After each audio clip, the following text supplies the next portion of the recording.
耶！我們要去澳洲玩啦！再坐了4個小時的飛機，我終於到布里斯本啦！近期內容會詳細介紹我在布里斯本和黃金海岸的住宿、吃飯和交通，每個景點都會做成一個單獨影片，讓你完整體驗到1天的行程，並且先幫你避雷，讓你在安排行程的時候不會和我們一樣犯下低級的錯誤哦。準備好和我們一起前往布里斯本市區了嗎？ To where we go, to where we go, sun on the trail and the sky says go. To where we go, we go, we go. To where we go, we go, we go. To where the road leads, to where the road leads. Get it， 我是兔耳貓。出國前最重要的準備就是辦網路、租車、找住宿、換錢和準備衣服。我們旅遊主打的就是哪裡便宜就是你了的策略，通常踩坑的幾率非常大。布里斯本第1天，陽光明媚，我還穿短褲短袖，跟威靈頓比真的差太多。這次機票我覺得我們買的不便宜，700紐幣來回，竟然沒有包餐。我們還不是坐廉價航空哦。當時我還叫威爾不要吃太飽，飛機上有公餐。當飛機在廣播今天吃什麼的時候，我還說我們2個選不一樣的，你吃一半給我吃。我們很早就把托盤放下來了，你都不知道我有多期待，我都餓到眼冒金星了。就餐車服務完後面的人以後，就一路推到了前面。我還跟威爾說不要着急，他一定是有他的送餐邏輯在。我們在 Southern Bank， 後面的建築物很漂亮哦。結果我前面的家庭就默默的把豬排飯從包裡掏出來吃。我們趕緊看票，我們只有小零食和茶水，餐點是要另外加錢的。我就一路從座椅的小縫縫看着前面小弟弟吃飯，順便看他熒幕上的卡通。我們2個人就這樣一路餓到了澳洲。我還有點感冒，吃了那個小零食以後喉嚨整個不舒服。更讓我難受的是可能豬排飯有點油，小弟弟吐的都不行了。哎呀，我的媽！在你又餓又感冒的情況下，你都有一點昏迷了，前面人還送你一波大禮。我們直到回住宿都感覺身上有那一股味道。那關於手機網絡問題，我們是事先就買好了eSIM，到了當地的時候就能開通。我真的有夠後悔，為了省那幾塊錢，把我的心情搞得七上八下。我買的網絡是80G 的月卡，就14塊紐幣而已哦，但是只能在澳洲當地開通，所以我們一下飛機，第一件事情就是處理網絡。在那個網頁上，他問了很多問題哦，還要實名認證。我也不知道是哪個環節出了問題，一直不給我登錄，到最後說錯誤太多次，要打客服開通。當時租車公司的接駁車都要來了，我一怒之下當場又買了一張電話卡。原本想省錢的瞬間變成了付2筆賬，我就問你虧不虧？幸好後面卡是開通了，但是還得再打一次電話跟他說要取消月付，因為它是自動轉賬的。如果不怕麻煩呢，可以用我這個方法，好處是比現場買的網卡便宜1半，還能得到很好的方案。一定要買可以隨時解約的哦。剛剛我們的記憶卡從包裡面掉出來，我們又往回走，失而復得。租車我們選的是第三方平台，8天351紐幣，強烈建議一定要買全險，車子但凡出事故了都不心慌。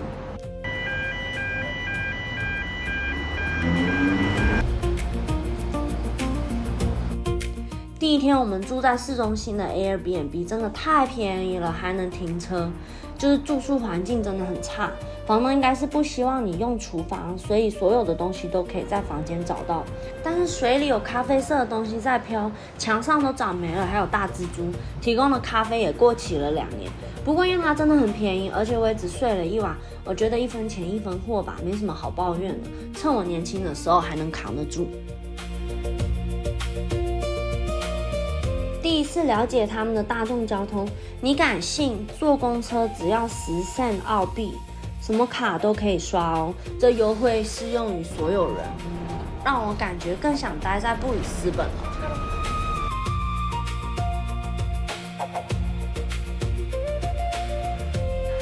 在市中心裡面竟然還有人造海灘，這是有多熱才會在這裡建一個海灘啊？目前在維護，我想夏天的時候這裡一定很好避暑。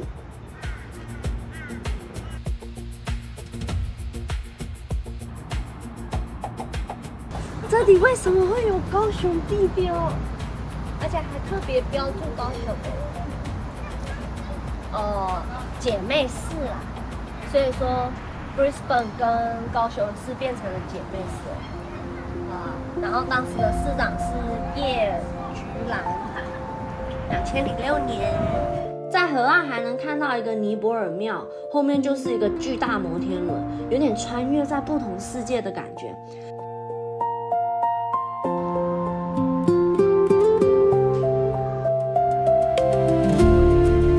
尼泊爾廟還是工匠一點一點純手工做出來的哦，裡面的雕刻到屋脊上方都能看出來，絕對是不簡單的木匠做的。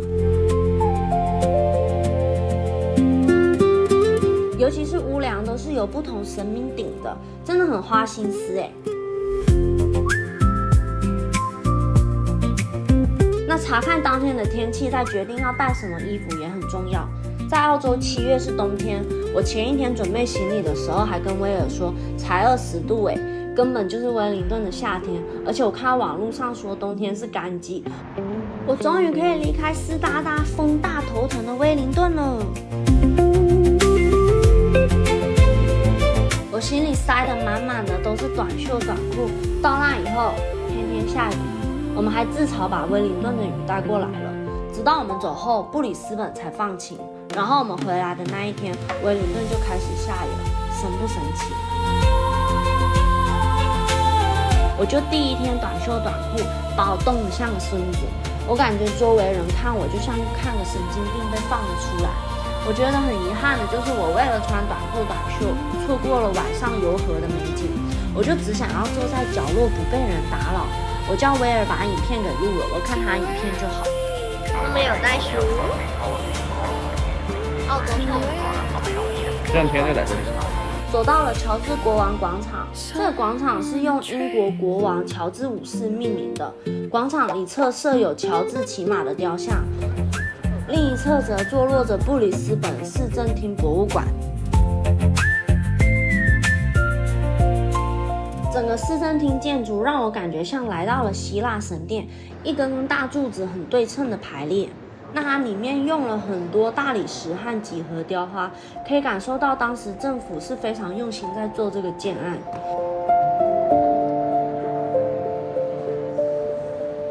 一樓有一間很像穿越過來的咖啡廳，在裡面喝口茶，就像被拉回了當年英國最輝煌的時代。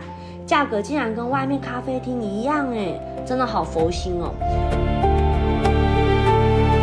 這個市政廳主要活動就是搭古老手動的龍式電梯到最上面看鐘塔，並且還是免費導覽。我到現場時都被訂滿了。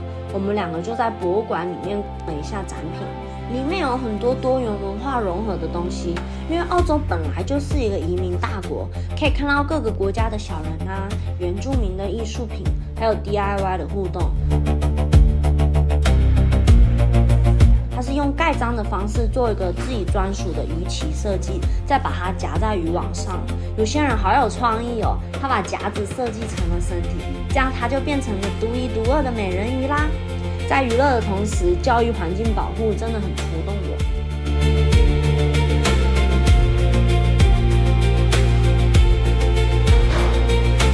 這個鐘樓呢，今天多 booking 了，我們決定下次再來。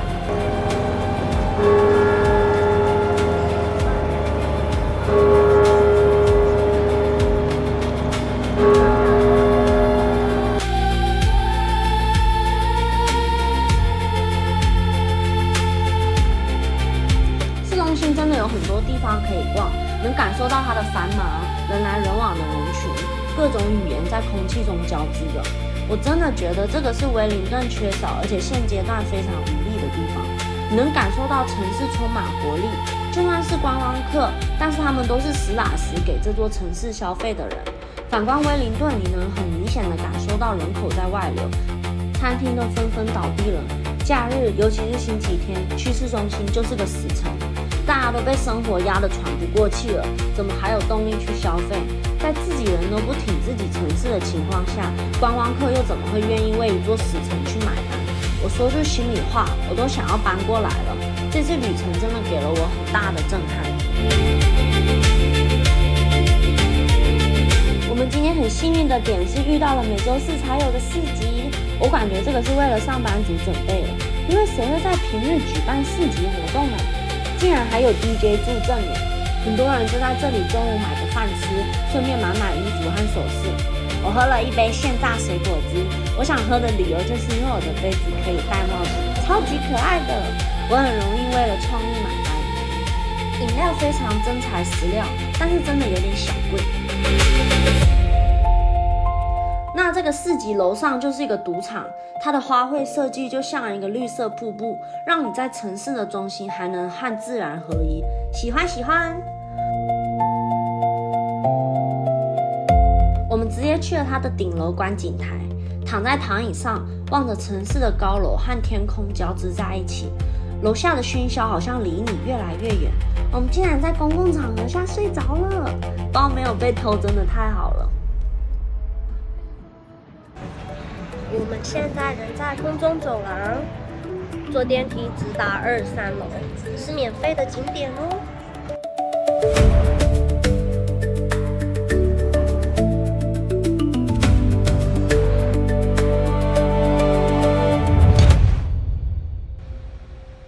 在彎彎繞繞之後，我們終於找到了通往23樓的觀景台電梯啦。這裡是布里斯本另一個免費的景點。我覺得好神奇呀，這個竟然不收費，而且還能體驗空中步道。在這裡你可以點杯飲料觀賞美景，或者是直接挑戰腳下全是玻璃的步道。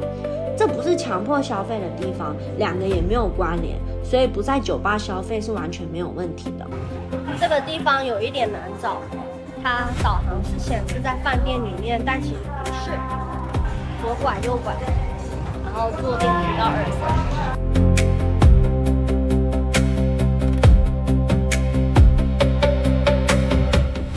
現在我們要踏上這個全是玻璃的，很多人就躺在步道上拍大片。我很佩服這麼多人在踩來踩去的情況下，這個玻璃竟然沒有刮花欸。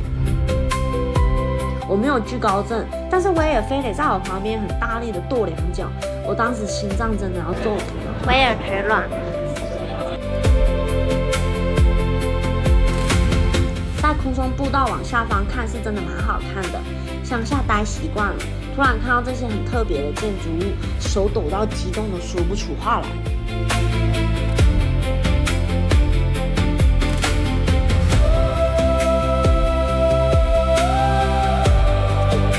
澳洲國會。在我們走去植物園的路上，看到對面的國會竟然可以參觀呢，而且好像沒有很多人知道。我們預約下一個講解時，就只有1組客人。進去的時候，隨身物品都要先過一下 X 光，確認一下你沒有攜帶任何危險物品。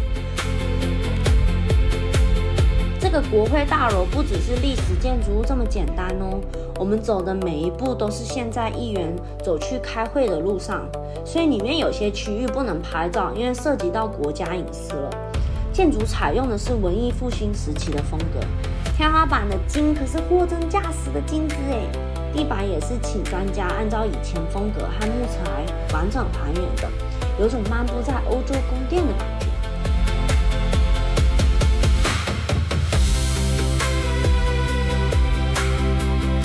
走進去有一個四四方方的小草坪，是用來招待貴賓辦活動用的。你看到其中有一面牆跟大家不一樣了嗎？因為當时在整修的時候是一面牆一面牆的改到第4面牆的時候，政府沒錢了，但是不能沒有牆啊，所以他們就決定換成現代的風格，就變成了現在這個樣子。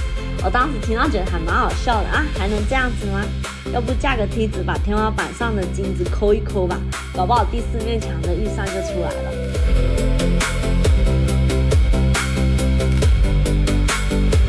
那我最喜歡的空間就是這個讀書室，一走進去就像進入了哈利波特的圖書館。裡面是充滿了昆士蘭的政治記憶，很多超過100年的文件啊、會議記錄都保存在這裡，可以見證這個州是怎麼一路發展到今天的。裡面也比外面冷得多，因為很多書都非常脆弱，在發生火災時也有特別裝置會自動關門，阻止火勢蔓延到圖書館。再往裡面走，就可以看到議員開會的場所啦。在開正式會議之前，都一定會有一個權杖放在議會的正中心，它就像是一個象徵，告訴大家，現在這裡不是普通討論，而是正式的議會程序。參觀結束後，把你的吊牌還給他，你可以保留臨時參觀證當做紀念。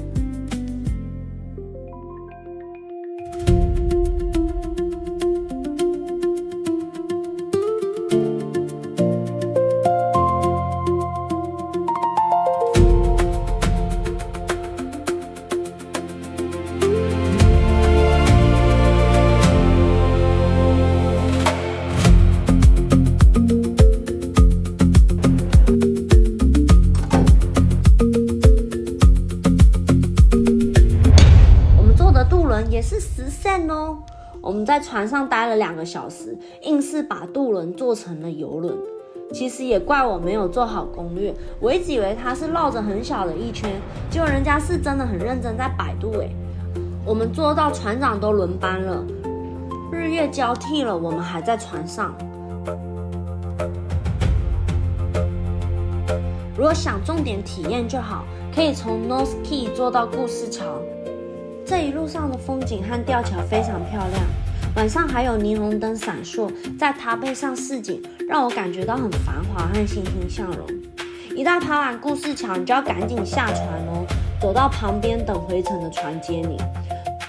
不要像我們一樣呢，傻傻的坐了2個小時，去回都是一個碼頭，所以你只要下船往旁邊一站就好了，上下船都要刷卡哦。走到船後方可以儲存腳踏車，畢竟這是交通船，不是觀光船，所以大部分的人還是把它當成一種不需要等紅綠燈的交通工具。那沿着樓梯往上走，就能到2樓 VIP 觀景台啦。這邊可以看到船長開船，而且還有更大的視野。住河邊的大豪宅真的是家家戶戶都有自己的小碼頭誒，人家都是後院烤肉游泳，他直接來一個後院開船去釣魚。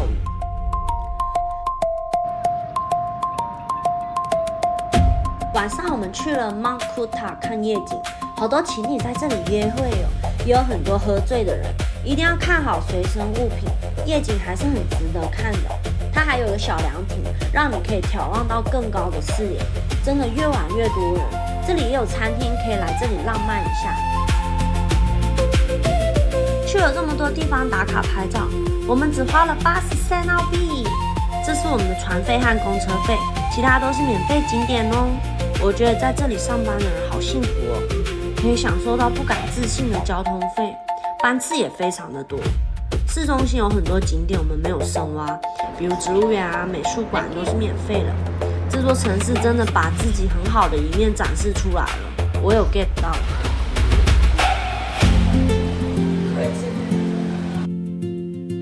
整體來說，氣候和威靈頓真的很不一樣。布里斯本會突然下一場很大的雨，伴隨着大太陽，然後又突然不下了。有太陽的時候還會很溫暖。而威靈頓就是只要冬天，基本就是一直在下雨。天氣好的時候，還是要裹得嚴嚴實實。